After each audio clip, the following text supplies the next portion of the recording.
Emily. I want you to divorce me. I see. Regardless of the reason, I can't live with someone who cheated on me. Let's divorce right away. I'm sorry for hurting you. But thank you for understanding. We'll both be happy. As Todd and Cameron were about to leave, Cameron approached me and whispered in my ear. From now on, I'm going to have so much luxury. I'm sorry I stole Todd from you, right? With that, Cameron gave me a triumphant look and walked out arm in arm with Todd. After finishing all the paperwork, Cameron stretched widely and spoke to me. Finally done. Well, it had to be done for me to be happy with Todd. Good luck with your poor life, Emily. With a victorious expression, Cameron looked down on me and laughed. As I stayed silent, Todd joined the conversation with a puzzled look. Cameron, why do you think Emily would become poor just because we're getting divorced? What? Because Emily divorced you, a highly salaried man, so she'll lose her income as a homemaker, right? Hearing Cameron's words, Todd burst out laughing. What are you talking about? We'll be the ones living a poor life. My name is Emily Moon. I'm married and work full-time. My job was very demanding, and I was often away from home. My husband, Todd, supported me in everything. Todd took care of all the household chores in our place. In other words, he was a homemaker. We had only been married for 3 months. Despite being newlyweds, I was away from home a lot and couldn't help with the housework. But Todd never complained and always took care of me when I was exhausted from work. We had built a harmonious marriage, but little did I know that the arrival of one person would drastically change this situation. One day, Todd spoke to me as I got home. Can I invite an old friend over? Sounds nice, Todd, but that's quite rare you would invite anyone here. The other day, we hadn't seen each other in a while. We had such a great time that we decided to meet again. I also wanted to introduce her to you. Todd explained with a big smile. Seeing his face, I couldn't help but smile as well. Got it, thanks. I might have some time off next weekend, so can you ask that friend of yours if available? Sure. Thanks, Emily. Looking happy, Todd immediately started texting on his phone. I've rarely seen Todd angry or in a bad mood. I love his kind, honest personality and his cheerful smile. Todd's old friend, Cameron, was available next weekend and planned to visit. Todd was so fond of his old friend. Must be a wonderful person. I was looking forward to meeting Cameron. The next weekend. That was the day Cameron would visit our home. Todd had been cooking various dishes since morning to welcome his old friend. Todd is very skilled at housework, especially cooking. The table was filled with delicious-looking dishes. I'm sure Cameron would be pleased. Oh, Cameron is almost here. I'm going to go downstairs. With that, Todd went out to meet Cameron. We live in a high-rise apartment with a concierge at the entrance. First-time visitors often get confused, so we always go out to meet our guests. I wondered what his old friend was like. As I eagerly awaited their arrival, I heard the front door open. Come on in. Thanks for having me. Hearing their conversation, I was puzzled. The voice sounded too high-pitched to be a man's. When Cameron walked into the living room, I was surprised. Wow, this place is amazing. So luxurious. In front of me was a woman, looking around the room in awe. Todd, this woman. Let me introduce her to you. This is my childhood friend, Cameron. Cameron, this is my wife, Emily. Nice to meet you. I'm Cameron. Oh, nice to meet you too. I hurriedly returned the greeting. From Todd mentioning his childhood friend and the neutral name Cameron, I had assumed a man would be visiting. Todd could have mentioned it was a woman. Feeling a bit uneasy, Todd and I started to entertain Cameron. When I led Cameron to the dining room table to eat, she sat next to Todd like a natural. Wasn't it normally me and Todd sitting next to each other? I thought so, but Todd didn't seem to mind at all. It wasn't a formal setting, so I didn't comment, but Cameron scooted her chair even closer to Todd. Still, this house is amazing. The furniture is so fancy, it's wonderful. Isn't it? We can live like this thanks to Emily. Really? So you two support each other? Cameron gazed up at Todd with an admiring look. She didn't look at me at all, and I just watched the two of them talking. I felt uncomfortable as I watched Cameron talk joyfully with the occasional intimate touch to Todd's body. While Todd seemed unbothered, it was clear Cameron didn't see Todd as just an old friend. When I kept quiet so as not to spoil the mood, Todd quickly turned to me and said, "She's funny, isn't she?" It was pure sincerity, not a dig at me. So I replied with a forced smile. "Yeah." Todd probably didn't notice my feelings. He genuinely thought I was enjoying myself. Then, for the first time, Cameron turned to me and said, "I'm having so much fun. Can I come over again?" Though her mouth was smiling, her eyes weren't. Seeing me give a non-committal response, Todd beamed and said, "I'm glad you two are getting along." From then on, Cameron started visiting our home multiple times a week. At first, she came on weekends when I was home, but soon her visits increased, and then she even came while I was at work. That day, too, I found Cameron's shoes at the entrance when I got home. Sighing, I walked into the living room. There, Todd and Cameron sat together on the couch, laughing happily. Cameron had her arm around Todd's. Even when she noticed me, she didn't pull away. Already tired, seeing this made me feel even more exhausted. "Hey, Emily." Noticing me coming home, Todd greeted me with a smile. Cameron didn't say anything to me, just a quick, "I'll be going now," and left. Cameron was here again? Isn't she coming over a bit too much lately? I asked, sighing. As Todd continued preparing the meal, he added, "That's right. But Cameron recently got divorced and moved back to her parents' home. Most of the people around her are either working or have families. So she's probably feeling pretty lonely. While I feel bad for her, I don't feel comfortable with you two meeting up when I'm not around. You two seem unusually close. I'd like it if you could limit your time together a bit." I was pretty sure that Todd didn't have any inappropriate intentions. He genuinely wanted to help his childhood friend who was in trouble.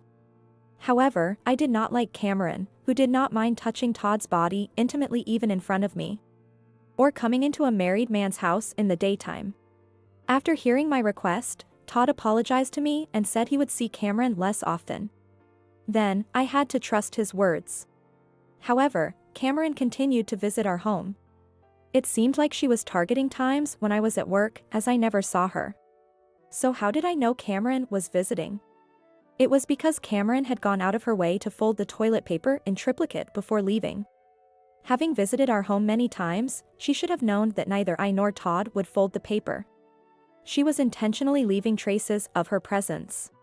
It was a clear provocation to me. Though the visits decreased, she still came over every week, so I once again expressed my discontent to Todd. I told her clearly. At that time, she said, "I understand," but when she cried and told me at the entrance that she was having a hard time and that she was sad, I couldn't turn her away. I couldn't blame Todd anymore for speaking apologetically and asked him to keep telling her to refrain from visiting anyway.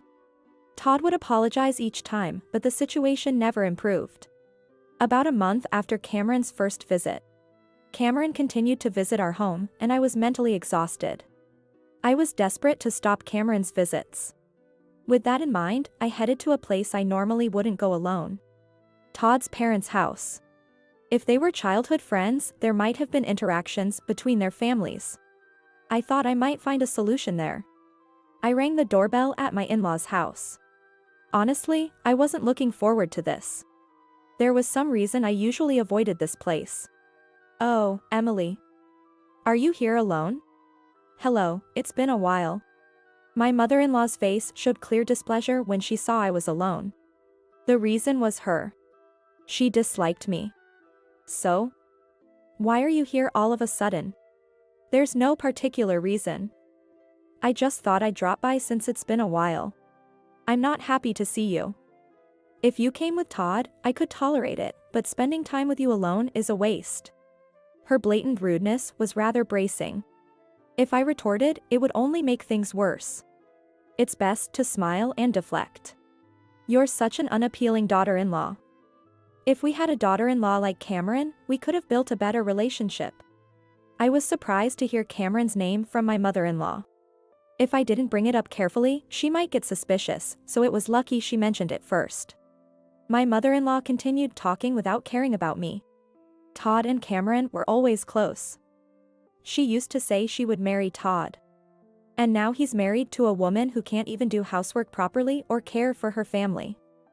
It's really disappointing. I'm sorry, I have many shortcomings. Without making excuses, I apologized. Yet my mother-in-law ignored my words and kept complaining, repeatedly saying Todd should have married Cameron. If Todd and Cameron ever did get married, my mother-in-law would probably be overjoyed. With such thoughts in mind, I listened absent-mindedly to her nagging. About 2 months had passed since Cameron first visited our home. Cameron's visits continued. By the time I had stopped feeling anything when I saw the folded toilet paper, Todd approached me with a serious look. "Emily, I need to talk to you about something important." Todd, who was always smiling, now spoke to me with a grave expression. This unusual atmosphere made me nervous. "Sure, what is it? Are you free this weekend? I'd like to have a serious conversation." "Yes, I'm free, but can't we talk now?" "No, it's better if we talk this weekend." With that, Todd left the living room. What could this important conversation be about? I thought we had a good relationship when we were together. Could it be about Cameron? I felt uneasy. Part of me wanted to get the conversation over with, while another part dreaded the weekend's arrival. The weekend came. My suspicions were confirmed. Cameron was there, looking as if she belonged. Todd began the conversation. "Emily, I want you to divorce me." I had somehow anticipated this. I had feared our marriage might fall apart. Still, I had hoped that Todd would choose me in the end. We hadn't even been married for 6 months, yet a single woman had swiftly brought us to divorce. I felt dizzy, like I'd been struck on the head. I like being relied on. When you entrusted me with the housework because you were busy with work, I felt needed. I felt like I was supporting you. I had felt the same way. I believed we could break free from traditional gender roles and support each other through our strengths and passions. I thought we could do that together. But Cameron can't do anything. She can't live without me. I need to support her. Todd must have really thought so. He sincerely wanted to help someone in need. However, I wondered if it was right for him to leave his wife to help others. Looking at Cameron, she didn't seem remorseful despite her downcast gaze. Someone who truly felt sorry wouldn't sit back on the sofa with their legs crossed. She was likely reveling in finally taking Todd away from me. Todd's inability to notice these things might be a flaw. I found it ridiculous to be seriously troubled by this. Todd's nature would likely never change. Though he probably felt some guilt towards me, his actions stemmed from a genuine desire to help. Given his altruistic motivations, I doubted he could ever fully sever ties with Cameron, even if I refused the divorce now. It seemed easier to divorce now rather than deal with this problem for the rest of my life. I see. Regardless of the reason, I can't live with someone who cheated on me. Let's divorce right away. I'm sorry for hurting you. But thank you for understanding. We'll both be happy. As Todd and Cameron were about to leave, she approached me and whispered in my ear. "From now on, I'm going to have so much luxury. I'm sorry I stole Todd from you, right?" With that, Cameron gave me a triumphant look and walked out arm in arm with Todd. Though she clearly misunderstood the situation, I felt no obligation to correct her. For the divorce, I decided to hire a lawyer and negotiate a settlement. Since we didn't have children, we mainly needed to discuss the division of assets. On that day, Todd, Cameron, and I were supposed to meet at the lawyer's office to talk things through. Todd had declared he would mostly agree to my terms. Though Cameron voiced her displeasure, Todd silenced her by saying it was only right to compensate me for the hurt they had caused. I agreed to the division of assets Todd was entitled to and demanded alimony for the affair. Cameron looked dissatisfied at the mention of alimony, but her expression softened when Todd said he would pay for both of them. After finishing all the paperwork, Cameron stretched widely and spoke to me. Finally done. Well, it had to be done for me to be happy with Todd. Good luck with your poor life, Emily. With a victorious expression, Cameron looked down on me and laughed. As I stayed silent, Todd joined the conversation with a puzzled look. "What are you talking about?" "Poor life, what's that supposed to mean?" Because she divorced you, you know? She's going to have to live a poor life from now on. So I felt sorry for her. Cameron, why do you think Emily would become poor just because we're getting divorced? What? Because Emily divorced you, a highly salaried man, so she'll lose her income as a homemaker, right? Hearing Cameron's words, Todd fell silent for a moment. Then he burst out laughing. What are you talking about? We'll be the ones living a poor life. What? Cameron looked back and forth between Todd and me with wide eyes. I decided to stay out of the conversation. Holding his stomach, Todd tried to continue speaking. I told you Emily is the CEO, right? I never said I was the one working. You did say that, but I thought it was a joke. Was that true? Why would I lie about that? I'm the stay-at-home husband, and Emily was the one working. She's the CEO of the famous ABC Corp. Upon hearing the company name, Cameron turned sharply to look at me. ABC Corp. That ABC Corp? The one with the $1.5 billion revenue? You're kidding, right? Thank you for recognizing our company. Let me formally introduce myself, Emily, CEO of ABC Corp. I took out my business card and handed it to Cameron. Cameron, in a daze, slowly accepted the card. The company name was clearly printed on it. Cameron's hand trembled slightly. How? Why? Todd's mom said he was an elite high earner. This can't be. Hearing this, Todd looked surprised. I thought to myself that Cameron and my mother-in-law were conspiring together, but I remained silent, listening to their conversation. Why would Mom have that misunderstanding? Didn't Emily explain? Well, your mom said it's impossible for a woman to earn money. She also said women should do all the housework and that failing to fulfill a wife's duties is the worst. She said all sorts of things. That's ridiculous. Such outdated thinking. Sighing, Todd seemed exasperated by his mother's beliefs. But I chose Cameron over Emily. This proves I did it for love, not for money, right? Todd smiled at Cameron, who seemed too stunned to comprehend anything. Can we consider this discussion over? You agree to the terms, right? Yes, this wraps up everything. I feel bad for hurting you, Emily. We won't bother you again. Good. Please make sure to tell the woman next to you and your mother not to contact me anymore. Got it. We'll be leaving now. Todd supported the utterly dazed Cameron as they left the lawyer's office. Stealing a man for his money, only to find out he was a stay-at-home husband, was a shock for Cameron. It was highly doubtful they would have built a good relationship moving forward. However, this was no longer my concern. Finally freed from this mess, I felt a weight lift off my shoulders. One day, having returned to single life and living freely despite my busy work schedule, my secretary Clara informed me that a woman was causing a scene at the entrance, demanding to see me. Apparently, she wasn't a business contact, and despite Clara trying to calm her down, she kept insisting on seeing President Moon. Having a bad feeling, I told Clara to take the woman to the reception room and asked her to be present.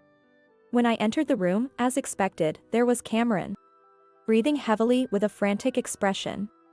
I regretted giving her my business card earlier. What do you want, showing up at my company like this? Don't you realize causing a scene at the entrance is disruptive? I didn't have your contact information, and when I tried to go to your house, the concierge stopped me at the entrance. I couldn't talk to you. So I had no choice but to come here. We finished everything during the settlement negotiations, didn't we? I never wanted to see you again. I didn't want to come here either. Cameron slammed her hand on the table. Clara looked displeased, but I signaled her to stay calm. Yes. I came to complain to you. Complain? That's right. You said you divided the assets, but what's with that amount? For a CEO of such a big company, you're being stingy. Cameron ranted rapidly, looking very desperate. I'm not being stingy. The amount is fair. Liar. It's true. I doubted she would back down easily. Annoyed, I decided to explain the situation. First of all, my marriage to Todd lasted only 6 months. I divided my income during that period equally. After that, the alimony for you and Todd was paid out, so it's natural that the final amount was less. Upon hearing the mention of alimony, Carol's eyes widened. Todd had paid the alimony for both of them. Realizing why a significant amount of money had disappeared, she looked frustrated. Still, why can't we live in that luxury apartment? The house and furniture are shared marital assets, aren't they? It's unfair for you to keep everything to yourself. As Cameron continued to argue, I grew tired of dealing with her. I lowered my gaze and explained calmly. I remember you looking around the house the first time you visited. If the apartment and furniture had been purchased after we got married, you'd be right about them being shared assets. What do you mean? The apartment and all the furniture were things I bought while I was single. So, they're entirely mine. There's no chance you could live there. Presented with the stark reality, Cameron couldn't hide her shock. She muttered in a faint voice. I thought that by marrying Todd, I'd get all the wealth, the luxury apartment, the fancy furniture. Tough luck. But hey, you got a kind husband who's great at housework. Be satisfied with that. That's the problem too. Cameron snapped back to reality and raised her voice. What do you mean? Todd wants me to work. He says, I'm better suited to being a stay-at-home husband. So you should go out and earn the money. I married him thinking I'd live comfortably without having to work. If one spouse was a stay-at-home partner, the other working was only natural. Cameron had her issues, but in this regard, Todd was not without fault either. He could only be a stay-at-home husband because I prefer to work outside. For someone like me, who enjoys working, Todd was an ideal partner because he took care of the housework. I've never worked properly, always lived at home. Now I'm juggling part-time jobs, but I can't get a stable income. Todd doesn't get mad. But he says things like, with my skills, I can make cheap meals, so let's save money together. His positivity is driving me nuts. Yeah, he can be a bit much. I responded. Todd's positivity was one of his strengths, but he could also be a bit airhead and irritating at times. He even says things like, even if we have to live a poor life, as long as we're together, it's fine. I have the cooking skills to make you feel good every day. I was feeling pretty good thinking you'd struggle with a poor life. If I knew it would turn out like this, I wouldn't have married Todd. I don't want him anymore, you can have him back. It was clear her frustration stemmed from not getting the luxurious life she envisioned. She was now forced into a poor lifestyle with a kind but unambitious husband. She was getting her comeuppance for thinking only of herself. Even though it was all her fault, she couldn't help but take it out on me. But none of this mattered to me. I don't care about your feelings, and I don't want a man who cheated on me, regardless of the reason. Is that all you have to say? If so, please leave. As I spoke, Clara called security without waiting for Cameron's response and had her escorted out. I could hear her yelling in the hallway, but the sound gradually faded away. Feeling relieved as Clara instructed the security to turn Cameron away if she ever showed up again, I sighed deeply. I was done with all this drama. One day, while I was peacefully working, free from Cameron's harassment, I decided to leave the office without doing overtime for once. As I stepped out, someone suddenly grabbed my arm. I was too shocked to scream and turned to see my mother-in-law, her face contorted with anger. Finally, I've caught you. I've been waiting for hours, and you never came out. How could you turn away your mother-in-law from the house? What kind of nerve do you have? Now it was my mother-in-law causing trouble. I had forgotten about her. The thought of her waiting outside for hours sent a shiver down my spine. Hiding my fear, I responded firmly. Todd and I got divorced, so we're no longer related. There's no reason to let unrelated people into my home.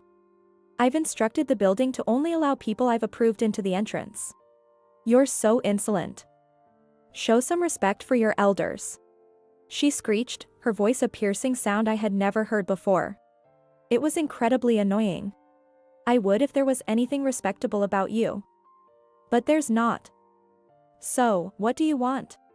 Don't be disgraceful. I came because I have something to say to you. Nobody asked you to. I wanted to run away from her right then, but that might just lead to more stalking. I decided to hear her out and end things for good today. Why didn't you tell me Todd wasn't working? Your deceit has caused me so much trouble. I told you many times that I worked while Todd took care of the house. You always called me a liar or ignored me. Her misunderstanding was her own fault, yet she blamed me for everything. You should have tried harder to make me listen. I thought I'd live a luxurious life with Todd and his wife, but instead, we're living a miserable life every day. I can't take it anymore. So, you were after the money too. Just like Cameron, you thought you could live off someone else's wealth and now you're paying the price. Shut up. This is all your fault. You owe me living expenses for life. That's absurd. There's no way that would hold up. Besides, doesn't your husband still work? Even if Todd and Cameron can't support you, you should be able to manage. Her husband was still around, though he rarely came home from his long-term assignment. But we met a few times a year, and he was always kind to me. Though dealing with my mother-in-law was a pain, his presence made visiting bearable. Well, that's... She trailed off, her response hesitant. When he came back recently, he found out that I had married Todd to Cameron. He divorced me and kicked me out of the house. Now I live with Todd and Cameron. It was only natural her husband would be curious why his son's wife had changed. My mother-in-law must have spoken ill of me, making him uncomfortable. But I thought I'd live in luxury with Todd's money, so I boasted about it. Now I can't even ask my ex-husband for help. I'm amazed. My father-in-law was a kind and thoughtful man. If you had treated him well, he would have helped you. But now, you're reaping what you've sown. I won't help you. She looked down for a moment, but my refusal to help made her angry again. How cruel. What kind of heartless person are you? I'm begging you for help. Say what you want. If you keep this up, I'll call the police. This is my workplace, and your behavior is disruptive. Hearing the word police, my mother-in-law's face turned pale. She bit her lip in frustration but left without saying another word. Her shoulders slumped, and she looked like she was carrying the weight of despair on her back. Here's what I learned from my lawyer afterward. Apparently, Todd, Cameron, and my mother-in-law were still living together.